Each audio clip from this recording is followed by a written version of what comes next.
क्या आपने कभी महसूस किया है कि आजकल लोग सिर्फ राजनीतिक विचारों की वजह से अपने पुराने दोस्त खो रहे हैं, परिवार टूट रहे हैं और हमारा समाज धीरे धीरे दुश्मनों में बदलता जा रहा है। पहले लोग किसी मुद्दे पर सिर्फ बहस करते थे, लेकिन अब लोग सीधे नफरत करने लगे हैं। आज राजनीति सिर्फ चुनाव का एक दिन नहीं रही, बल्कि ये लोगों की पूरी पहचान बन गई है। और जब राजनीति ही पहचान बन जाए, तब सच, इंसानियत और रिश्ते सब पीछे छूटने लगते हैं। आज के इस गंभीर विश्लेषण में हम इसी मुद्दे की परतों को खोलेंगे और समझेंगे कि इस राजनीतिक ध्रुवीकरण की असली कीमत आखिर कौन चुका रहा है। ये सब हमें एक बहुत ही अहम सवाल पर लाकर खड़ा कर देता है। क्या राजनीति हमारे आपसी रिश्तों से भी बड़ी हो गई है? जरा सोचिए, ये देखना कितना दुखद है कि राजनीति अब लोगों के जीने का तरीका और उनका पूरा वजूद बन गई है। इस बदलाव की वजह से लोग अपने ही सगे संबंधियों से दूर हो रहे हैं। सालों पुरानी दोस्तियां सिर्फ एक अलग विचार होने की वजह से दांव पर लग गई हैं। तो चलिए इसे थोड़ा और गहराई से समझते हैं। पॉलिटिकल पोलराइजेशन यानी राजनीतिक ध्रुवीकरण का असल मतलब है क्या? सीधे शब्दों में कहें तो ये तब होता है जब समाज दो अलग अलग और विरोधी खेमों में इतना ज्यादा बढ़ जाए कि दोनों एक दूसरे को समझने के बजाय सिर्फ और सिर्फ गलत साबित करने में लग जाएं। देखिए, किसी भी स्वस्थ लोकतंत्र में मतभेद होना पूरी तरह से सामान्य है, लेकिन समस्या तब शुरू होती है जब ये मतभेद गहरी नफरत में बदल जाते हैं। जब लोग ये मानने लगते हैं कि अगर कोई मेरे विचारों से सहमत नहीं तो वो पक्का देशद्रोही, मूर्ख या दुश्मन है। अब सवाल ये उठता है कि आखिर इतने बड़े विभाजन की शुरुआत होती कैसे है? क्या ये अपने आप हो जाता है? जी नहीं, ये कोई प्राकृतिक प्रक्रिया नहीं है, बल्कि एक कृत्रिम विभाजन है जिसे बहुत ही सोचे समझे तरीके से बनाया और कायम रखा जाता है। इसके पीछे एक पूरा सिस्टम काम करता है जो हमारी और आपकी भावनाओं को कंट्रोल करता है।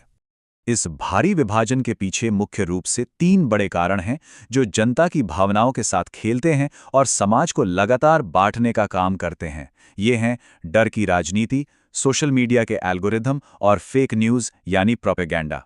आइए इन तीनों को एक एक करके डिकोड करते हैं। सबसे पहले बात करते हैं डर की राजनीति यानी फियर पॉलिटिक्स की।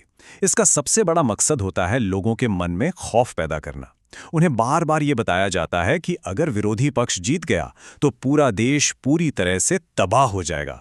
इस डर को एक खतरनाक हथियार की तरह इस्तेमाल किया जाता है ताकि लोग हमेशा डरे हुए और डिफेंसिव रहें और तार्किक सोच के बजाय सिर्फ अपनी भावनाओं में बहकर फैसले लें। दूसरा बड़ा कारण है सोशल मीडिया एल्गोरिथम। ये डिजिटल प्लेटफॉर्म्स कुछ इस तरह से डिज़ाइन किए गए हैं कि ये आपको सिर्फ वही कंटेंट दिखाएंगे जो आपको गुस्सा दिलाए, डराए या एकदम से इमोशनल कर दे। धीरे धीरे इंसान एक इको चैम्बर में फंस जाता है, मतलब एक ऐसे दायरे में जहां उसे सिर्फ अपनी ही सोच की आवाज़ वापस सुनाई देती है और कोई भी अलग या विरोधी विचार उस तक पहुंच ही नहीं पाता। और इस पूरी आग में घी डालने का काम करती है फेक न्यूज़। आधी अधूरी जानकारी, एकदम झूठे नैरेटिव्स और चालाकी से एडिट किए गए वीडियोस का इस्तेमाल जानबूझकर लोगों को बांटने के लिए किया जाता है। ये गलत सूचनाएं और प्रोपेगेंडा नागरिकों को एक दूसरे के खिलाफ भड़काने में सबसे तेज काम करते हैं। लेकिन इन सब के बीच एक सवाल है जो हम सबको खुद से पूछना चाहिए। इस नफरत और ध्रुवीकरण की असली कीमत आखिर चुका कौन रहा है? ये बहुत ज़रूरी है कि हम इस बात पर ध्यान दें कि जब समाज को ऐसे जानबूझकर बांटा जाता है तो इसके असली और भयंकर परिणाम किसे भुगतने पड़ते हैं। इसके सामाजिक नुकसान बेहद डरावने हैं। परिवारों और दोस्तों के बीच रोज झगड़े हो रहे हैं। समाज में जो एक आपसी भरोसा होता है वो खत्म हो रहा है और उसकी जगह हम बनाम वो की मानसिकता ने ले ली है। सबसे खतरनाक बात तो ये है कि असली मुद्दे तो गायब ही हो गए हैं और नेताओं को किसी को जवाब नहीं देना पड़ता। साथ ही युवाओं का भविष्य भी इस लगातार नफरत की वजह से कट्टर सोच की तरफ धकेला जा रहा है। जरा इन आंकड़ों पर गौर कीजिए। ये साफ बताते हैं कि हमारा असली फोकस कहाँ है। समाज का 85% ध्यान टीवी डिबेट्स और नफरत फैलाने वाले मुद्दों पर लगा हुआ है, जबकि रोजगार पर 5%, शिक्षा पर 5% और स्वास्थ्य या महंगाई जैसे जरूरी मुद्दों पर सिर्फ और सिर्फ 5% ध्यान दिया जा रहा है। हमारे रोजमर्रा के सबसे जरूरी विषय इस जहरीले शोर में पूरी तरह से दबकर रह गए हैं। इसका सीधा नतीजा क्या होता है? जवाबदेही की मौत। ये समझना बहुत ही महत्वपूर्ण है कि जब जनता आपस में ही लड़ रही होती है तो नेताओं को असली सवालों के जवाब देने से बचने का एक परफेक्ट बहाना मिल जाता है।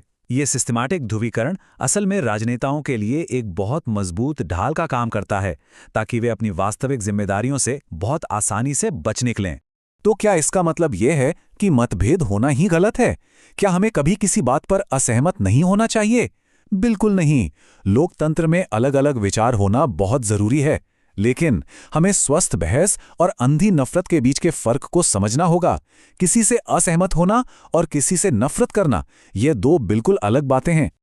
हमेशा याद रखिए कि असहमति यानी हेल्दी डिबेट लोकतंत्र को मजबूत बनाती है, जबकि अंधी नफरत उसे कमजोर करती है, उसे भीतर से खोखला कर देती है। किसी का अलग नजरिया होना कोई दुश्मनी नहीं है, बल्कि उन मतभेदों के साथ जो कड़वाहट और गुस्सा जुड़ जाता है, वो समाज को अंदर ही अंदर सड़ा देता है। तो अब सबसे बड़ा सवाल, हम इस स्थिति से बाहर कैसे आ सकते हैं? समाधान क्या है? इस ध्रुवीकरण के चक्र को तोड़ने और समाज को वापस जोड़ने का एक बहुत ही स्पष्ट ब्लूप्रिंट मौजूद है।